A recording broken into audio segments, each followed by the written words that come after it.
Alors, je vous parlais de ça hein, dans la vidéo de présentation de 2021. Les désaccords révélés entre Hamilton et Mercedes quant au nouveau contrat à régler avant le début de saison. Officiellement, Hamilton n'est plus lié à Mercedes par un quelconque contrat. Le Britannique se retrouve donc libre de signer avec n'importe qui, même si c'est pas sa volonté ni celle de son employeur. Plusieurs sources proches de Daimler-Benz et de Mercedes ont toutefois révélé ces dernières heures l'amplitude des désaccords entre le septuple champion du monde et la marque allemande. Le plan était de présenter à Hamilton une base de contrat satisfaisant la plupart de ses demandes au moment du Grand Prix de Turquie en novembre, 4 ans de contrat avec un salaire de 50 millions d'euros chaque année. Quoi? Oh la vache! Cette proposition de base a toutefois bien été rejetée par Daimler-Benz. Ah tu m'étonnes, 200 millions pour Hamilton, faut pas déconner non plus.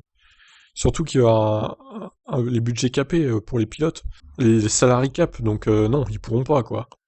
En effet, la marque allemande n'avait pas terminé les négociations avec Wolf et Ineos avant de restructurer l'actionnariat de Mercedes Grand Prix Limited. Mercedes s'est fait à l'usine moteur essentiellement en 3 tiers égaux. Mercedes a alors proposé un contrat de 2 ans, avec une option pour la troisième année à Hamilton. Il a refusé et les négociations vont donc devoir se passer avec 3 parties au lieu de 2.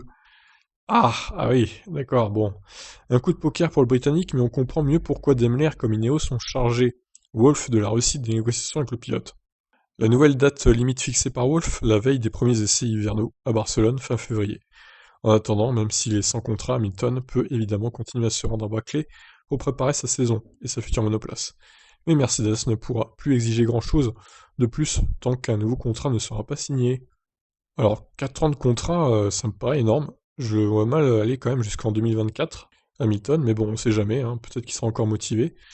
Bon, alors après 50 millions d'euros, ça me paraît juste indécent, surtout si c'est par an. Je pense qu'il faut qu'il revienne un peu sur terre, Hamilton. Déjà 40 millions, c'est déjà beaucoup.